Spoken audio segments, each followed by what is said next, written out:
Welcome to episode number 117 of the BEBC BS podcast.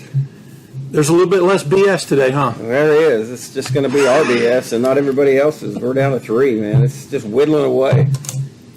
But we've got to call Coach right away. Absolutely. Coach is busy, and he's got an appointment. He's got the parade today.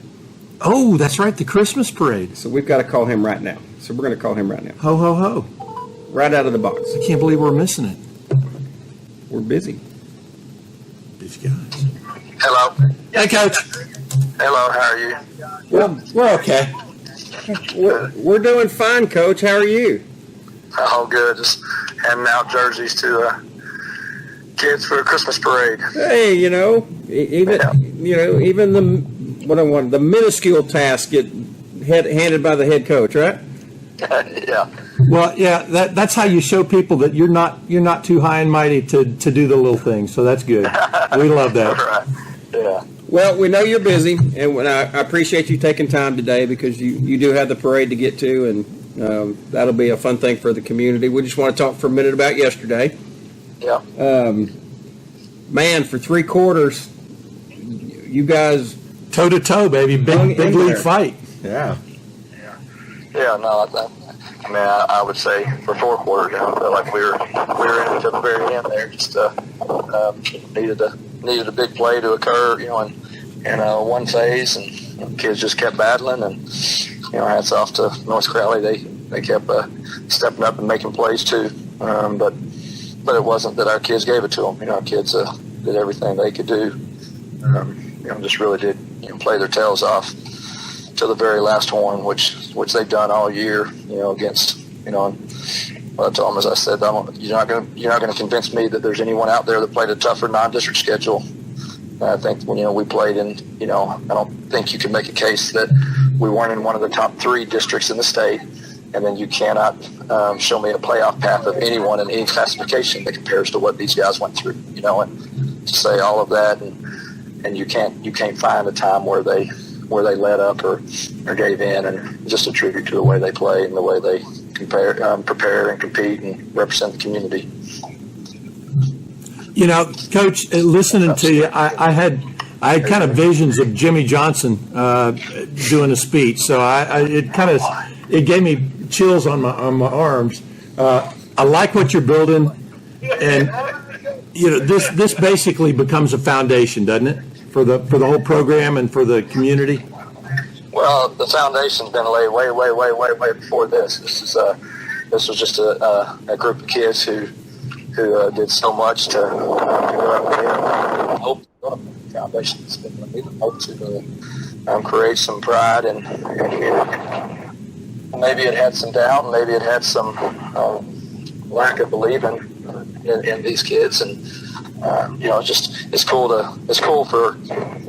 see that change, because as grown-ups or kids in school or community members, whatever, we think that maybe we get an opinion here or there, or we say things and we think that we're saying it because we think we're in the know, and what we don't realize is how far out of the know we are, and how much these kids care and work, and how much it means to them, and just hearing how much it meant to them, just feeling like they mattered in the eyes of people. Again, it's really sad to me, but so exciting for them, and it's just the reality of sports. But by no means do I think this is they've laid a foundation. I think it's just that they're just building upon the greatness of the program. You touched on something too, and I'll be honest with you. We have fought that battle all year long with a lot of people. People who doubted these kids and who doubted you guys as coaches, and it's been interesting to watch the transformation of people who were doubters during the year. That if you go on the chat boards yesterday, there were a lot of them that said, "Okay, we see it now, and we understand." And you said something just then that just really struck me, was people who think they're in the know. Because everybody does have an opinion, and right or wrong, they're not in the room. They're not seeing what goes on every day and how much hard work you guys put in and the team puts in. And what they see is the backside of it, and the results these last 4 weeks during the playoffs have been phenomenal. Even during the year, but for a bunch of people who didn't think you'd be where you were, it's great to see that all coming together and that happening. Yeah, and it's when you talk about saying that people who think they're in the know, it's no different than. I mean, I completely feel like I'm in the know about the college football playoffs, right? Like I know exactly what's happening because I'm an expert in my mind of everything, right? And that's how we are by human nature. It's not. It doesn't mean that because I have an opinion. It doesn't mean I'm wrong because I have an opinion about who should be in or the order. It just means that I feel like I know, and that's just how we are, right? We all have an opinion about everything that we're passionate about, right. But the only people that know how devastating the decision is today are the people of Florida State, that did everything they could do, and they're not in. But that's why people get on ESPN and talk, and that's why we listen to it, because opinions matter. But it's cool, just like, again, on that, you see the joy in Texas faces and Alabama's kids' faces, and see the joy in our kids' faces when they won a few playoff games, and just the relief of all the work that they put in of that. And but then just when you're in that inner circle and you get to see the joy that they have, and how, yes, they were excited for them, but then way more so just the excitement they have, and the pride in being an Allen Eagle, and the pride in the community. It's just really cool. It's a great group of kids. It is, and it's we're for us as really big fans, we're ready for next year to start, and I know for you that next year starts, tomorrow or today even, maybe. I don't know. That's right. That's right. And it does, and it starts when you get on the bus after the game. But with that being said, also, it's really important to me, just because this group of kids in Allen over the last, let's even go, 4 years now. I would go back to those seniors. The end of their freshman year, they knew that things were changing, right? Probably even during the year, they probably had a pulse that things were changing, and then the next year things come in, and then all of a sudden they're getting excited about buying into something, and then it changes again, and then there's just been so much that they've battled through and persevered to get back to a point like this, that probably more so. It's probably just I'm getting older and more sentimental, but more so than ever in my career. While yes, I mean our kids will be showing up tomorrow, and immediately the process has started. I also don't want to move on from this too quickly. Just just that fine balance of showing that love to what was accomplished by this group, and also getting to work and preparing for the next. Yeah, and they won't be forgotten. Someone made a post certainly not. Yeah, a post on Facebook today, and Allen Eagle Nation, that was great. I don't know if you get on and see it, but it was really good, talking about this group and how they made their mark in Allen history, and they did have to overcome a lot. And not only the football players, but everybody associated with the program, the trainers, and just anybody. So it's really been cool to watch. It is hard. It's never fun when it's over. You have that empty feeling for a little while. Yeah. and because you all but it is difficult, because there can, as Nolan says, there can only be one, and it's not easy to do. Not writing. And because everybody at this point is really good, and they're all trying to get to that one goal, and it just gets very difficult the further you go along in these playoffs, especially at this level in Texas. Because you are that team you faced yesterday. I will admit, I'm going to pontificate here a minute. You guys made them look, I'm just going to say, human for a lot of the time yesterday. Oh yeah. But when they executed, it looked really crisp, and you could see the talent come through. And y'all had the same issue. I mean, y'all had the same thing when it happened on our side. Yeah. You know, when Jet hits a sweep and turns it into a 53-yard touchdown run, and he outruns everybody on that defense. You understand what you've got in your pocket too. Yeah, that's right. No, it was. It was just good ball, and that's what it should be, right? When you get to this time of year, it should be. But and you say this time of year again. I go back to ours, and you could point back way before this, but there was certainly no gimmies. That was the thing. That was the thing we felt. Looking at the North Crowley team is, you don't have to say it was our opinion. I mean, they weren't in a game after the first quarter this year. Yeah. They were not in a game after the first quarter. Yeah. And you can say, well, what about this game? Well, there was not one that it was even in question after the first quarter, So, it was important for us, and I felt like we did. I felt like we, and again, to them, they kept battling and making plays that they needed to make. But we knew that was, if we could get to that point, we knew that was going to be new territory for them. But well, they responded. Y'all responded. It, for 3 quarters, it was back and forth. Like you say, it was a 4-quarter game, but kudos to you guys for making them having to work for it. This wasn't a layup or a gimme for those guys. So it'll be interesting to see what they face next week in Duncanville and what happens there. Yeah, it will. And of course, I don't want to wish good or bad on anybody, but we'll do that for you. Well, there's a lot of people that there's not a right or wrong answer in this, obviously, but a lot of people, when they lose, they want the team that beats them to go win it all, so they feel like maybe they lost to the best, and I'm not that way. I want if you beat us, I don't want you to go win very many more games. I don't feel that way.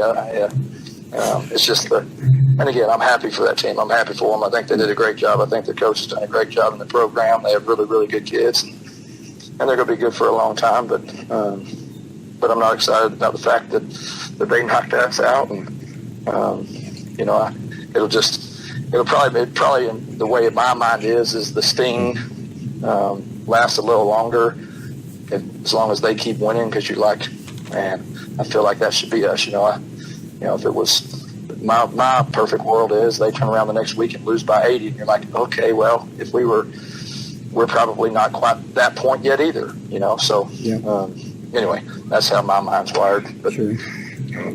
Well, Coach, I want to tell you, either way. You went 4-1 in your picks this week. Okay, awesome. Oregon's the only one that let you down. Yeah. So we're gonna, you know who the Final Four are now. Yeah. And so you got Michigan and Alabama. Yeah, man, I think that's going to be a really, really, really, really good game. I don't know. I'm going to go back to, I kind of said it the last couple of weeks, but I like the way that Alabama's improving, and I think there's a chance they can continue to do it, and I'll take them in an upset, probably an upset. Yeah, I just spent 45 minutes on the phone with Chris Cumnock discussing Alabama versus FSU. So because Alabama's a world beater, and he'd have kicked himself if he didn't go to that I can game. tell you right now, he doesn't think that'll be an upset, but that's just Chris. Yeah, no doubt. Bless his heart. We had a good discussion. And then the Longhorns get in, and they're going to face Washington. Yeah. And I think the Texas is the better team. I think Texas will win that game. Although I thought Oregon would beat Washington, and I thought there were a number of games that y'all have asked over the year that I thought maybe would be the game that got Washington, and none have. So it wouldn't totally shock me, but I do think that Texas is much more talented. All right. Yeah. Quinn Ewers led Texas is strong. So that brings us to your choice for the national championship, a rematch, Texas and Alabama. Yeah, again, now that you say it like that, I'm not feeling as strong about my picks. But if it gets to that point, man, I don't know. You say how hard, and I echo it, how hard it is to beat a team twice in the same season. I don't know. I'm afraid I'd have to go Alabama, just because I think when you're talking two teams of that caliber, it is really tough. But I would go Alabama, sadly. Okay. All right. Well, if it's not those two teams, I'll text you or call you and get your pick either way. So we'll let everybody know how you do. Well, hopefully I see you. It's not having to be text or call. I see you both 2 times. Oh, that's right. Yeah. We'll be at the basketball games. I hope we see you there, Coach. Yeah. Oh, yeah. Yeah, you will. Okay. Yeah, Coach, so day after, long season, but at this point, what would you say you're most proud of from this year? I'm just proud of the way the team continued to improve. I felt like literally every week got a little bit better. And, that's what you want, right? When you go through a schedule the way we've done it forever is, your non-district. It's a time that you're set out to improve. You're set out to get better and hope that you can be playing good ball when you get into district. And then in district, you want to go and earn your way into the playoffs. And then you want to be peaking and playing your best ball when the playoffs start. And then hope that you can continue to have fun, continue to love the game, and continue to have a desire to improve and play on when you get in the playoffs. And I felt that this team did those things. They stayed united. They cared for each other. They had fun playing. They worked incredibly hard every day and fought through a lot of adversity and really did just get better every single week. So that makes it fun when you see those things happen. Yeah. Well, hey, thank you to you for all your time, and the coaches have put in a phenomenal effort this year. We've seen the transformation in a lot of kids, and a lot of kids that maybe wouldn't have had so much of a chance. It got a lot better, and so that's what we love, is to see those kids that step up, and it's like, wow, I didn't expect that out of that kid. So that's awesome to see. Well, that's just a tribute to their hard work and their coaches. Yeah, some of my coaches do a great job with them, but just a tribute to the combination of those things. I agree with you. Really cool.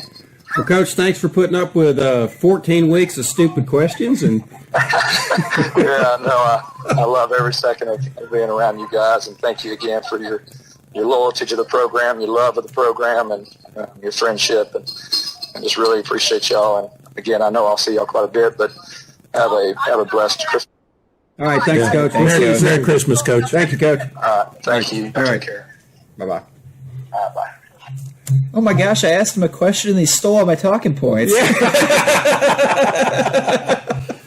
That's pretty cool. I was going to sit here and look brilliant with my analysis, and then he just said nearly everything I was going to say. Well, and speaking of Alabama being picked as the national champions over Texas, let's talk about the elephant in the room, and that is detail. We did not get into a bunch of minute, minuscule detail about the game, and part of that's because he's busy at the parade, etc. Yeah. But this is not the time, as I kind of felt, but I asked you. Yeah, there were actually 4 people who texted me or messaged me yesterday and said, you got to ask the coach about the fake punt call and the timing of all that. And I don't think there's a person in the stands yesterday that didn't go, why did you make that call at that point? And I can tell you what his answer was going to be. Yeah.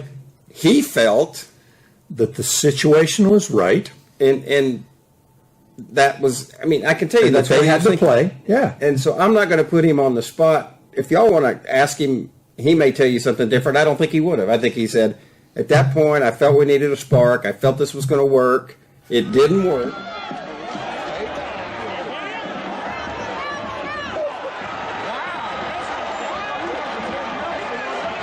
And to me, that wasn't the reason they lost that game. Oh my gosh. No. To look at something that detailed and that minute, you got to zoom back out a little bit. Because I heard a lot of people yelling and screaming after North Crowley pulled off their fake punt. Yeah. Coaches, how can you not have those kids prepared for it? You know what? Maybe they were. And maybe somebody got out of position. Maybe North Crowley just executed it perfectly. To perfection, yeah. Because their blocking was spot on. They had a good team. There was some misdirection on that. It was a well executed play. That wasn't like anything else. And we'll show it in the highlights, and you can see. And maybe I'll do a little slowdown. I'll do a little extra, and get you slow down and show you. Oh, jeez, if this guy hadn't have done that excellent block.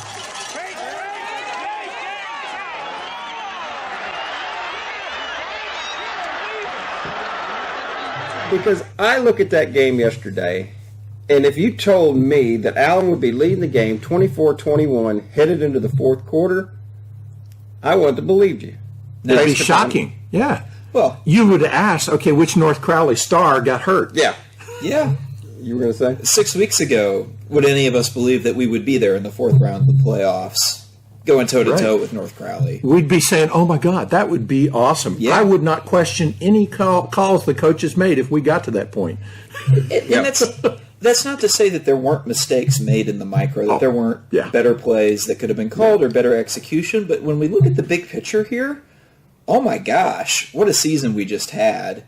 Considering that, like, on a pure talent level, this might be the least talented Allen team in the last 15 years. Yeah.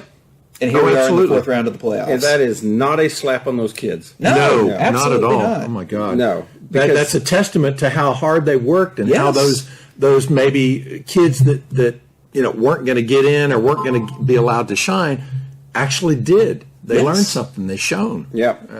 I'm impressed with the kids. I'm impressed with the coaches, and even though coach says, okay, well the foundation's been built long ago, I'm saying in this new generation, he has laid down a solid foundation, and if anybody can't get behind him and lift people up instead of tearing people down, then you gotta question what you're doing in your life. So, I mean,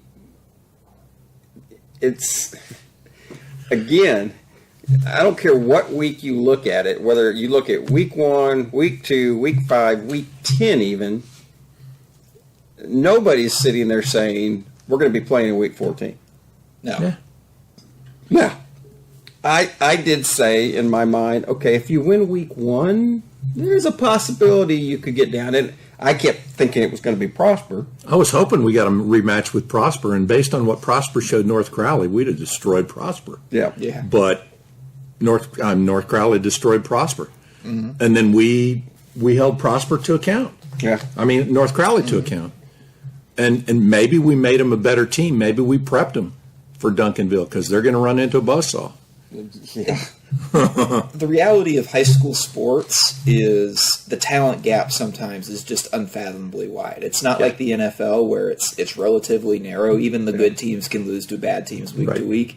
At the high school level, sometimes the talent gap is wide enough that if you don't play perfectly, you're almost destined to lose. Yeah, And I think we ran into one of those buzzsaws yesterday, regrettably. At times, you hung in there. Yeah. But their superstars stepped up in the fourth quarter they did. and took it away. Well, and I go back to what I told Coach. They look human They look Made them. cute. Yeah, they made for a them lot of that human. game, but when they executed, Yeah. it was quick. Right. I mean, They looked that quarterback, like world beaters. Yeah. he was only 6 of 13. Believe it or not, he only threw 13 passes. But he scrambled for his life a lot. A lot. And then when he took off running, it was hang on. Yeah. He got out of that one situation when we had him backed up. And because of coverages and because of the play flow, he just happened to have open lanes on the backside. And That back was a 1,500, 16-yard rusher all year. And for 3.5 quarters, he had nothing. Yep. Yeah. And then he breaks a 75-yarder. Yep. And then he breaks about a 40-yarder. Yep. And his numbers look a lot better Yeah. than what they actually were for the majority of the game. But that's what Yeah. super stud stars Right. do. And we've been on the opposite side of this equation. Think Yeah. 2012, Oh, yeah. 2013, Oh, yeah. 2014, where sometimes you go up against teams and you might go, that might be the better coached team where the average player is better, but then Kyler and Guyton hook up and just take over in the fourth quarter. Right. And Or get- all of the stars. I mean, Yeah. we talked about it. It was the which team? 2013 state championship. Was that Cy Ranch? I forget. Or was that 13? Yes, with Cy Ranch. Cy Ranch? But every single player stepped up, and it wasn't just Kyler. I mean, Kyler was definitely. He's the leader of the bunch. And a world beater as far as QBs go. We were sitting next to a North Crowley guy who happened to place himself on the 50-yard line up on our side, which yeah, I wasn't quite as nasty as I would have been normally about that team. But They were good guys. yeah, I mean, they were good guys. And he was mentioning about Kyler that it was just he has been around high school football for a lot of years, and he has just had never, ever, ever seen a player of that caliber, that quality. Yeah. And so we got spoiled. So, All right, get over it. yeah, we're not getting into the details. Nope. Like we typically did. I mean, total yards 468 to 411. Yeah. Right. You know, you had 241 yards rushing for Allen, 303 for North Crowley. You know, they only had 165 passing yards, but boy, they had some timely passes from Crowley. And Some that kid could backbreakers. spin the ball. Yeah. Now, he could spin it, but he also had some really bad moments when the pressure was good yesterday for the most part. Yeah. You know, they did a good job. The one turnover you had didn't hurt you because you threw an interception and then you tackled well enough where the guy fumbled and you got it right back. Right. Go ahead, you consider. I was just going to say, like, we played risky defense all day where we gave them one-on-ones on the outside, and they could not connect on the deep ball reliably, which I think is something they've used to break the backs of a lot of teams this season. And that was not working for them yesterday. And that was great to see because that's maybe their marquee thing. Yeah. Well, and working. if you looked at this team, game 1, game 2, game 3, Yeah, you would have thought. your secondary was getting torched. Yep. And it just shows the progression of those kids. Well, but let's have a heart to heart here. Uh-oh. We have got two corners who are sophomores. Yep. You know, Kai Wheaton and LeBron Bauer, and those kids are only going to get better. Oh, yeah. You can see the potential there. If they mature, if they really take the direction that the coaches give them, if they continue that maturity, they're going to be off the charts good for 2 more years. Yep. Let's go. Let's go, Eagles. I mean, that's We'll talk about it. We've got a call here at 2 with somebody else. But I went through the roster this morning and circled. You know, who's leaders? Contributors, leaders. Yeah, people who are leaving, and we can talk about what the 24 roster is going to look like, not knowing what Right. is coming up, and who moves in, who moves out, all that. Yeah, stuff. we're You gotta- definitely losing a ton of talent. You but- got it. Well, let's save that till after the call. Yep. Yeah, we are. Absolutely. I've got a 3-minute time filler right here. Go. Uh-oh. South Lake Carroll does not know how to host a playoff football game.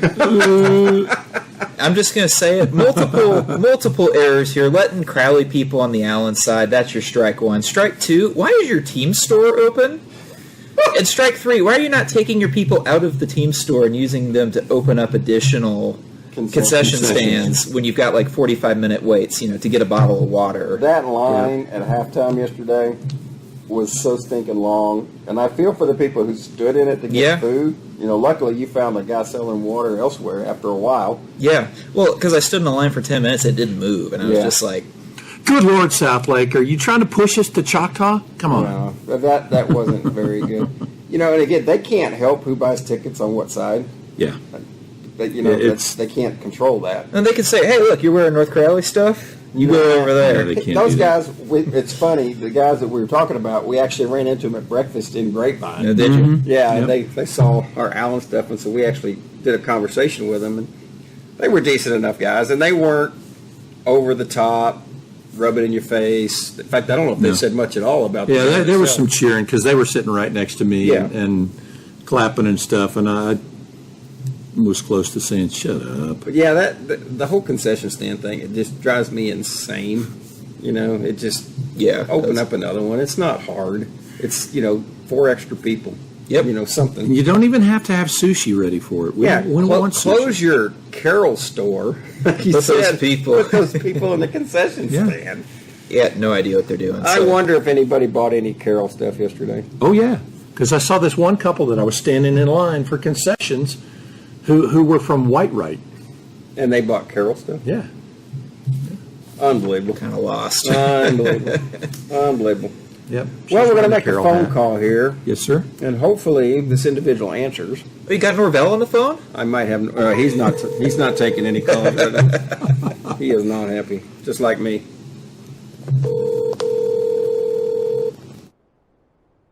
Two ringy dings. Hello. Coach, How are you? What's going on? Man, joining us on the BEBC hotline at this point, if you didn't identify the voice when he called, is the head coach of the mighty Forney Jackrabbits, Jeff Fleener. That's right. How we doing today, guys? Well, not as good as you. That's right. It's a happy day being at work. We just talked to Coach Wig, and he's passing out jerseys for the Christmas parade. Yeah. Let me tell you what the last thing I'd want to do after I got knocked out of the playoffs is have to go be in a parade. Yeah, the fake That's smile, brutal. huh? Well, you didn't get knocked out. For those of you who don't know, we've kind of stalked Coach Fleener ever since he left Allen, and he's been kind enough to let us hang around. The last two Friday nights, we went to the Forney game. 2 weeks ago, they played Richland over in Birdville, and they won 61-40. And then this last week, over at Rockwall, Tough Lancaster team that you faced earlier in the year. a district bunkmate, a rematch. And That's right. dude, To see him again and had to go to overtime again to beat him. so was the first game overtime too? First game was overtime also. We beat them 21-20 in the first overtime. That we blocked their extra point and then we scored and kicked ours. So yeah, both of those games were overtime games. Well, I tell you what, we were late getting there. Traffic was ridiculous getting to Rockwall, even from Allen. It was crazy, and so we were a little late getting there, so we didn't get to see you before the game. And so at halftime, you have to remind me, were y'all down 7 at halftime? Yes, we were Yeah. down 21-14 at halftime. Right. So David and I came down to the other end where your team came out, and we said, we're going to say hello to Fleener before he goes back on the field. And we both gave you a hug.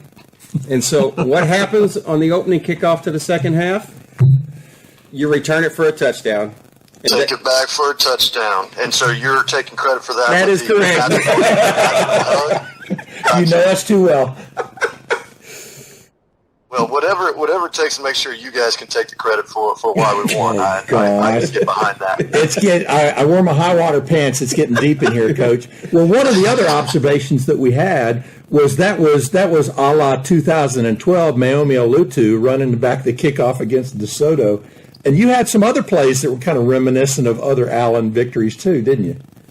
Oh, there was a couple. A couple people pointed out the 2-point conversion throwbacks looked a lot like the one we threw back to Guyton in 13 and the comeback against them. But I don't think people realize that was not the design of that play when we threw it to Guyton on that. That was. We told Kyler, if all else fails, we're going to tell Guyton to go stand underneath the goalpost and just chunk it to him, and he did. hey, it's good when teenagers listen to you, isn't it? Yes. We still question our sanity when we think that our jobs depend on 15 to 18-year-old kids listening to us. But usually you're doing a good job of it. If you're still playing now, it means the kids are listening. Well, and we wanted you to get on because we want to talk a little bit. We love your team. You've got a lot of talent. We've seen them a couple times. Back-to-back weeks now against some very good competition, and we just wanted to give you the opportunity to talk a little bit about your team and your transition over there at Forney the last couple of years and what the community has turned into. It's crazy. Oh, it is, and I think y'all have gotten a chance to see it. I remember back when y'all first came to one of my games at Brandeis, y'all were like, "What's wrong with the fans? Like, do they not know when to cheer or when to be loud? Everybody's sitting down." And you knew that wasn't what I was used to or my style, and so I've found my people out here. How about we say it like that? It was a really unique deal coming out here, to inquire about the job 3 years ago because they had lost 15 straight games. They had gone 0-9, and then they'd only won 5 in 3 years. But all I really knew about Forney though was back in the day when they were 3A and in a one-horse town, they were pretty stink good. They played first state championship in 2000, and and so when I came out here and kind of looked into it, going back and telling some of the guys that were with me at Mesquite that you guys know, like we've got 5 Allen guys on the staff here, and I said, guys, I'm just telling you, there's a weird feel to this place. I said, I really think if we could find a way to win some games, I said, I think the town is just wants to get back behind their team, and this is the kind of town that could be a Friday Night Lights town where everybody shuts down and goes to the game. I said, just because that's kind of what it used to be, and sure enough, it's worked out. We're still not sure how it happened. It moved a lot faster than we thought. We won 7 games that first year and got to the playoffs and kind of got the ball rolling. And the last 2 years, we've dang near sold out the home side to every single one of our home games. And then we've traveled. I think we took more. We played Richland at their home stadium, yep, and had more fans than they did. Yeah. And just says a lot about the town, and it's turned into exactly what we wanted it to be. And so, of course, you know how that goes. When it cures a lot of things. So we'll see if I drop one we shouldn't, and if they still love us. So, but. And then talking about our team, the fun part about this team is, and I say this even including the teams we had at Allen, it's probably the most experienced team I've ever been on, because we have 8 starters that are 3 or 4 year starters. When we got here, we have 3 guys starting for us as seniors right now that started as freshmen the year before we got here. And so just having that much experience, it's helped us in a lot of ways, because we don't get too high or too low in the roller coaster of the game. And they've really been able to lead our younger guys to understand that you just got to keep playing the next play. But, the other thing that's so different nowadays is, with the recruiting and the social media and all that stuff, it's getting even harder and harder to coach guys to be a team and not be me. And, that's the other big reason I think we're playing right now is we got a bunch of guys that don't care who gets the credit as long as we win the game. Yeah. And you're playing in a tough district. You've got Longview in that district, you've got Lancaster in that district, and McKinney North is in that district, who's year in and year out great. And I'll tell you what, Lufkin and Tyler were both on the outside of the playoffs from our district. And I think every team we've played watching their games in district, that Lufkin and Tyler make the playoffs if they're in their district. So there were a bunch of off weeks. Nobody can shock us with their speed with the teams we've seen. Lucky for us, again, kind of how we're on the run we're on right now. It's probably one of the faster teams that we've ever had. And so when we're matching up with the Lancasters and Longviews of the world, that hasn't been a big advantage for them over us, just because we have great team speed. Yeah, it was quite evident, Friday night against Lancaster, because that team was, they got a lot of every year they got a lot of athletes. Yeah, they were giant on the offensive line and good defensive Lord. line. Oh my God. And, that's what we kind of told people all along, that really the game plan going in for us on both sides of the ball was keep it close through into the second half, and then we felt like we were in better shape than they were. They had a couple guys that play both ways, but, it was just we had to manage to be able to get through the first half where, their size up front on both sides. If we could just keep it close and keep grinding, when it got to the end. And you saw that, our running back, we have an elite running back that's just a sophomore, one of the highest rated running backs really in the nation right now. And, but he didn't have a lot of places to go, early in the game. And it's just because we were getting manhandled a little bit and the holes weren't there, but we just kind of stuck it out. And as it got into the third and fourth quarters, he started breaking some runs and ended up with over 100 yards. And it was, just staying true to what we do. Well, speaking of which, it doesn't get any easier this week for you. No, it does not. For those of you who don't know, they will be playing Aledo Friday night in Midlothian. And so what are your thoughts on that one? They're pretty dang good. There's a reason. But hey, I could have said that. Well, and it's funny, I've had a lot of questions, yesterday about it, and was able to talk about, all those years where we had to, at Allen, when we had to go through the U.S. Trinities and the South Lakes, and the one thing about playing really good teams is you at least know what they're going to do, because they do what they do and just expect to be better. There's not on 99% of the formations we get into, we're going to know exactly how their defense will line up to it. It doesn't mean it's going to help us beat them, but at least you have a feeling for what they're going to do, and they're very sound. And they're great on special teams, they're great on offense, they're great on defense. But there's a little bit of when you know what they're going to be in and know what they're coached to do, can you use your rules against them?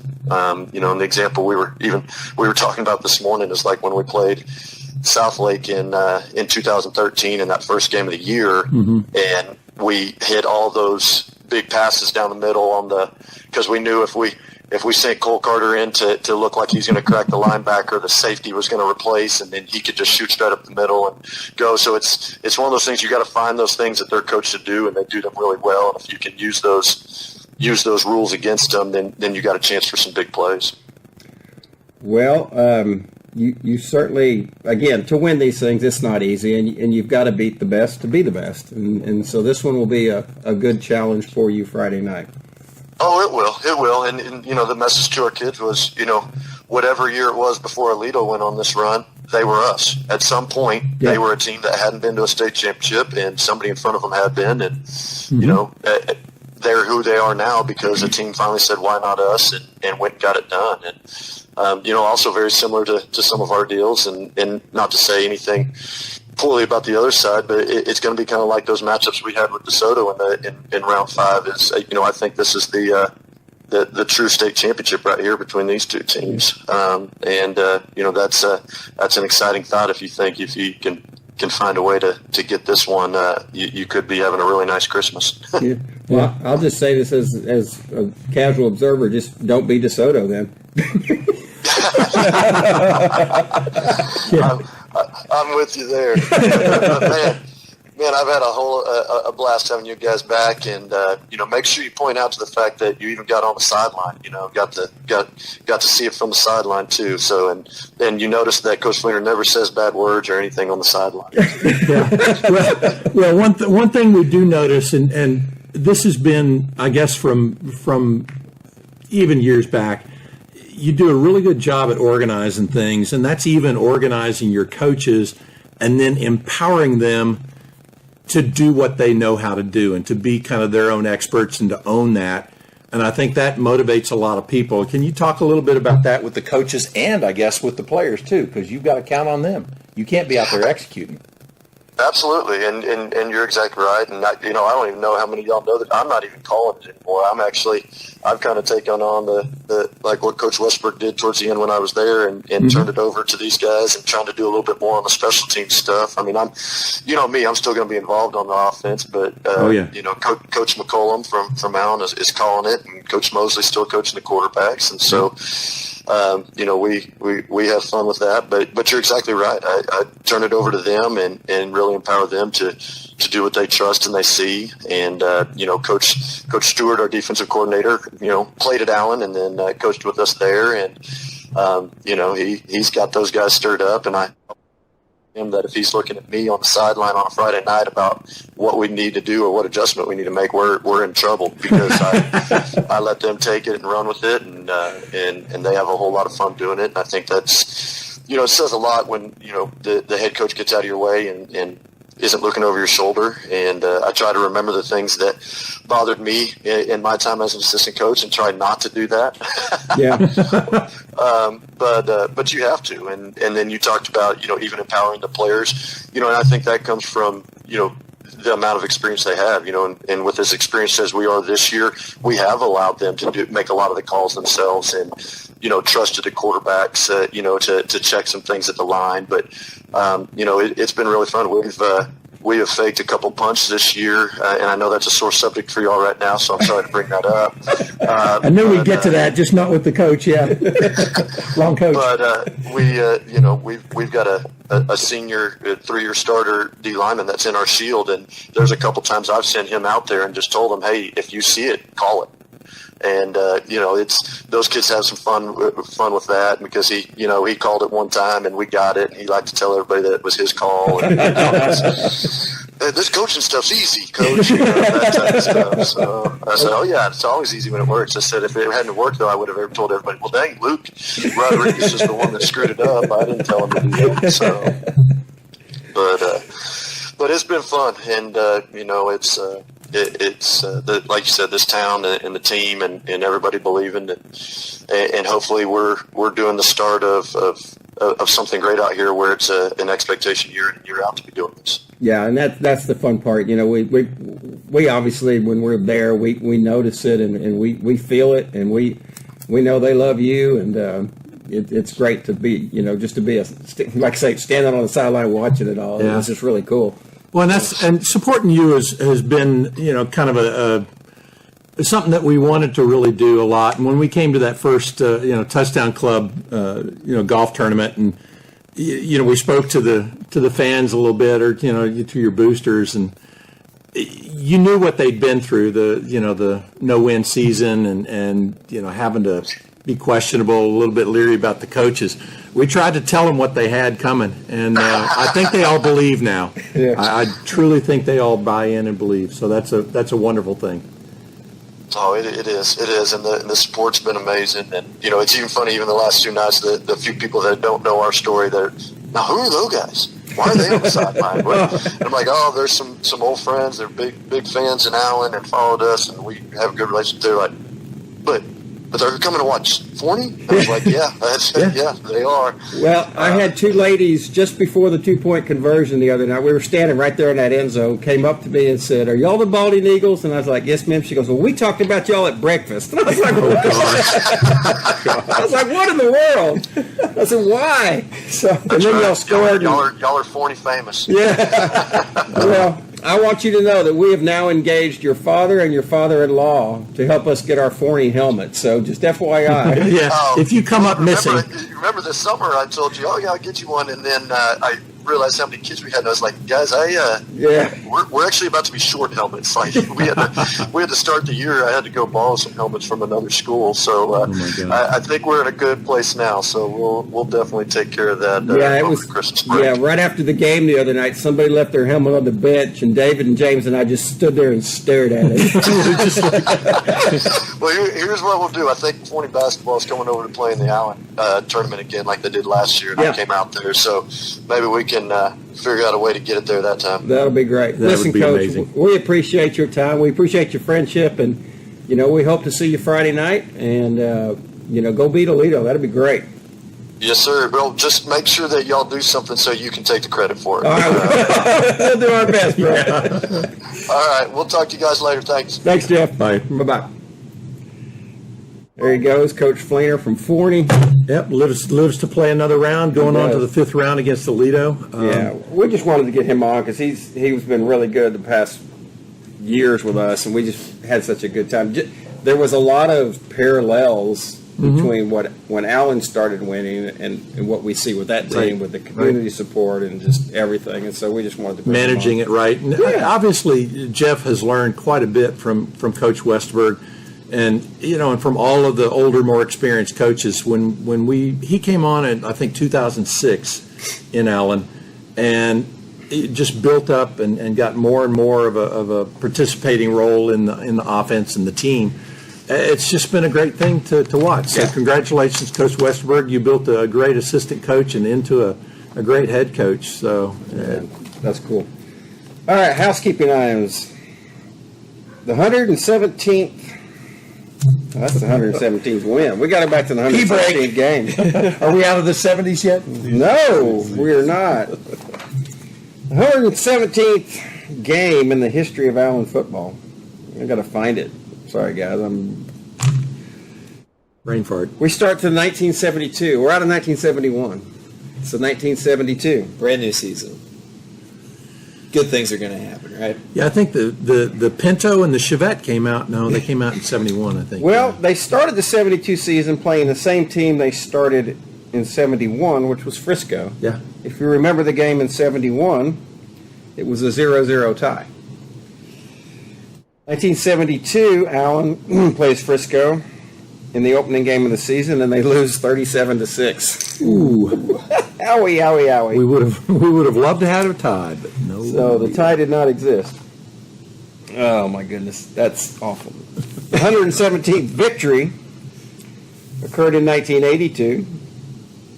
If you remember last week, we talked about the 116th victory was against Lancaster, who Forney played this week. The next week they played Quinlan Ford, and they win that game 27-7 to move to 2-1 on the season in 1982. I meant to ask Coach Wig, I want to make sure I say the right coach, about realignment, which will be announced tomorrow. Tomorrow, yeah. Maybe noon. Seen several different prognostications of what might happen there. And talking to Chris Cumnock today, he kind of told me he had heard we were moving back with the Plano schools, which I'm like, ugh. Yeah. Along with Prosper and Prosper Rock Hill. I've also seen the alignment where Prosper Rock Hill, the three McKinney schools, because McKinney North's moving up to 6A. Right. And in that realignment too, Princeton and Royce City would be in that district. Right. But who knows? We'll find out tomorrow and see what happens there, and that'll with everybody affect the else, schedule of next year. Speaking of next year, I think being Plano City champions is kind of like Texas A&M. The more it happens, the better football is for it. So. Well, didn't we got to like 12, 13 years of being Plano City champions. That just gets old after a while. Yeah, and you know, like Coach Wig has told us over and over again, he wants to play the best, you know, and he wants to play. It's not fun to him when it's not competitive in that, and you want that in district too. Yeah, not just non-district. And you know, Plano and Plano West, especially Plano East, made the playoffs this year, so they've improved a little bit. But those two other teams are just, and it would just be, I don't know. I'd rather not, but that's just me personally. Yeah. So the 23 Allen Eagle varsity roster, and again, I'm going to plead ignorance here, and this is very sad of me. You're so dumb. On the offensive line, who actually the starters were, the five guys. We just didn't talk about them enough. Well, if we had talked about them more, you would know who they are. The ones that got talked about were for the wrong reason. You know, but you look, and I just go through the roster, and the starters I see who will not be there next year because they're seniors. You know, Messiah, Q, Dylan, obviously at quarterback. We'll have Bricker back, but Drew King is gone. Zena's gone. Amir McDowell at running back is gone. Yeah. Maximus Dudley in the defensive back will be gone. Nathan Marsh, Tank, will be gone. Josh Johnson, his tackle bunkmate, is gone. Yep. Number 45. Yep. Braden Nelson, our kicker, is a senior. Luke Robinson, number 51, who played on the offensive line, along with Parker Tinsley, the center, will be gone. I don't know if Titus Lilly was a starter or not, 54. Here's where I'm apologize to the offensive line right here and now, and all the parents that listen. Logan Ross, 66. Sam Solomon, who got hurt early in the year, didn't play, will be graduating. Gavin Akins, 85, the tight end. And then Mason Smith, our defensive lineman, number 94, will be graduating as well. So there's significant holes, especially on the defensive side of the ball. You're losing your front six. Yeah. I didn't mention Mitchell New. No, Mitchell's just a junior. No, Mitchell's coming back. Yeah, so I've got your front five. I've got 6 primary starters that I see coming back who are juniors. Okay. You know, and so who that's will that be? Donnell G, number 11, just fantastic. Let's see, Reed Nicholson, number 18, Dustin Kellison, number 10, Makai Ellis, number 23, Mitchell New, number 24, and Camden Clark, number 31. And then we talked about it a little bit. We've got some sophomores, you know, in Kai Wheaton and also LeBron Bauer, who are coming back. Let's see, who else do we have that are... Well, Brady will be back. Yep. Caleb Smith will be back. Yep. Did you mention Camden Clark? Yes, I did. Yep, number Henson 31. Amici will be back, number 27. He played a bunch of safety yesterday. Yep. And then it gets iffy. Yeah, but we have a fair amount of talent coming back. I've heard really good things about the JV teams and the talent that's on those teams. Well, and I don't know if you noticed, number 95, Joshua Shaw, played a bunch the last 3 weeks. Yeah. Yeah, on the defensive line, along with Ethan Bowman, our place kicker, will be back as well. He's just a junior. So, but, you know, if we missed your kid, we apologize, but we can't cover everything. We're just guys. Not at all. So there's a lot of food left in the cupboard. you do have some things to Yeah. to build on. You didn't like that analogy? Cody's AI engine is working overtime. Yeah. What's a cupboard? His mute button. Now, which fairy tale rhyme was that from? Exactly.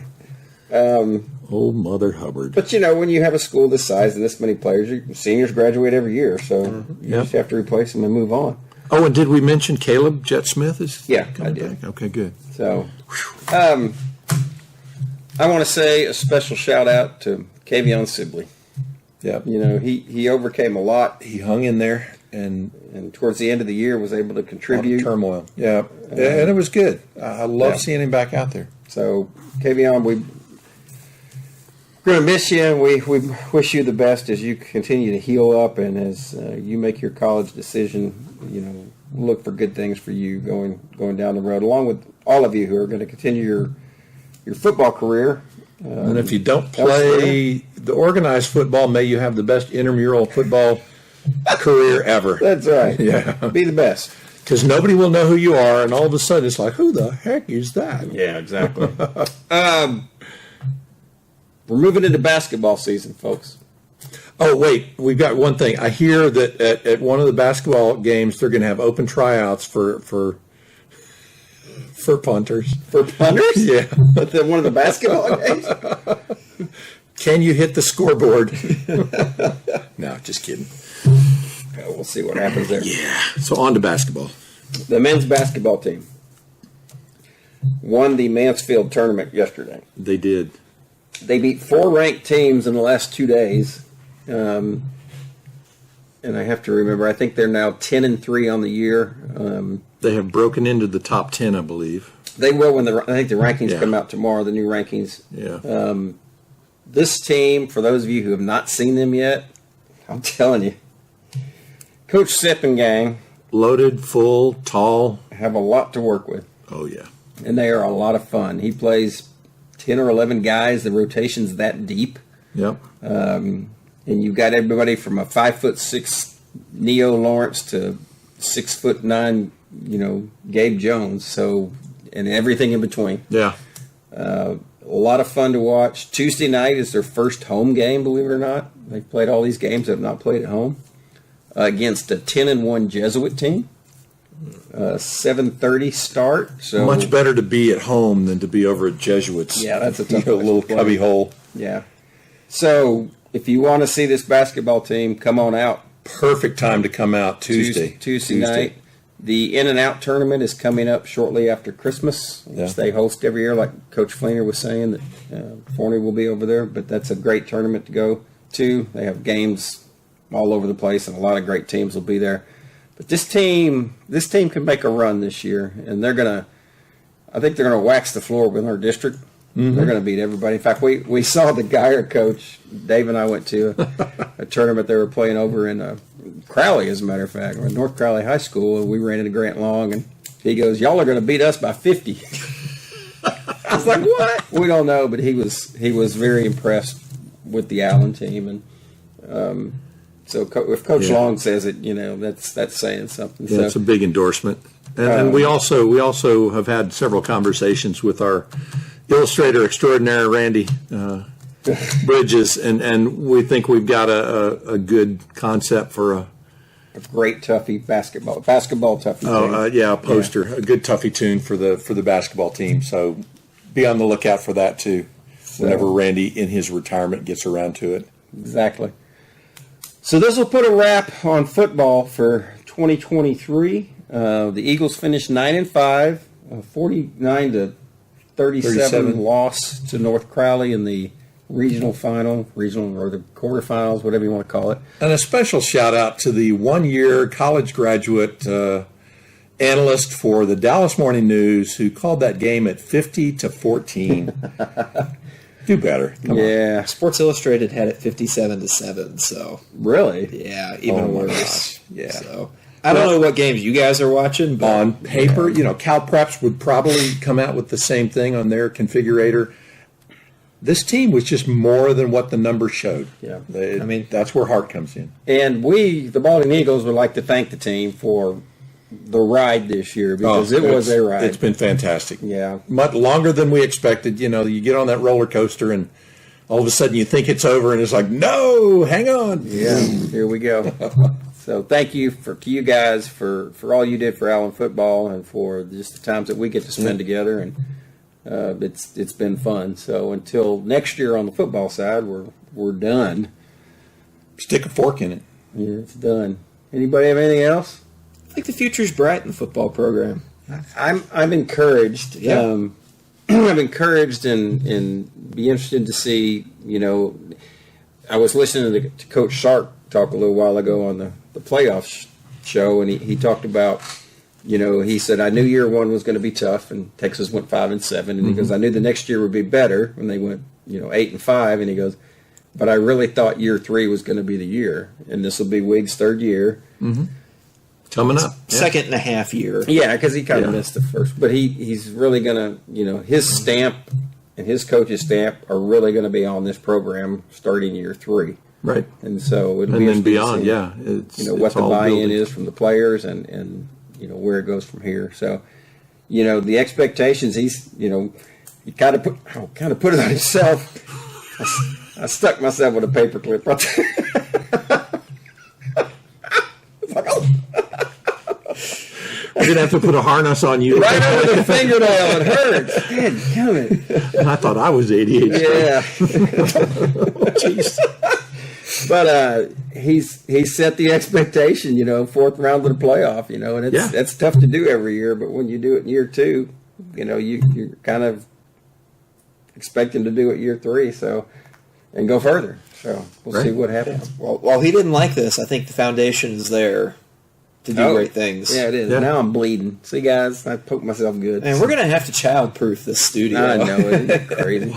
Get rid of all the dangerous stuff. Hey, we hope to have Coach Sip and his gang out for podcast maybe next week. I'd like to get them out here before we get into district play and tourney play. And before the holidays kind of get... Yeah. We'll clean up all the blood before they get here. I'll get I won't play with a paper clip on the podcast. Yeah. And we'll see if we can't get Randy to work on that illustration. We'll have an unveiling during the podcast. That would be awesome, wouldn't it? Yeah, it would. That would be cool. Yeah. Get Randy to come out. And we'll get him to have a big poster of it and just we'll work lay it out there. I'll call Randy today. We'll get that thing started. But we appreciate all y'all listening. Thank you for all your comments. And guys, we don't mind if you disagree with us. In fact, I love just having conversation. I don't want to fight with anybody, but I love hearing other people's opinions. And if you do fight with my dad, just bring a paper clip. I think you'll win. So shut up.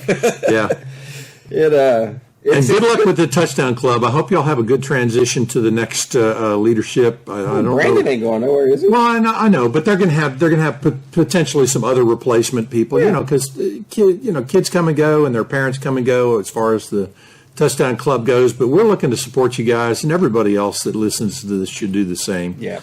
And is Allen not a golf town? We just haven't had enough people coming out for the golf tournament. We'll get that figured out. Yeah. So we'll get in front of it enough to try and do a little bit more publicity and get that thing fully baked. So until next time, folks, we appreciate you listening. Appreciate you just commenting, and we'll see you at basketball Tuesday night, 7:30. Yeah. And all I can say between now and then is hook 'em. Hook 'em. Hook 'em. So until next time, it's over, and we are out. Peace.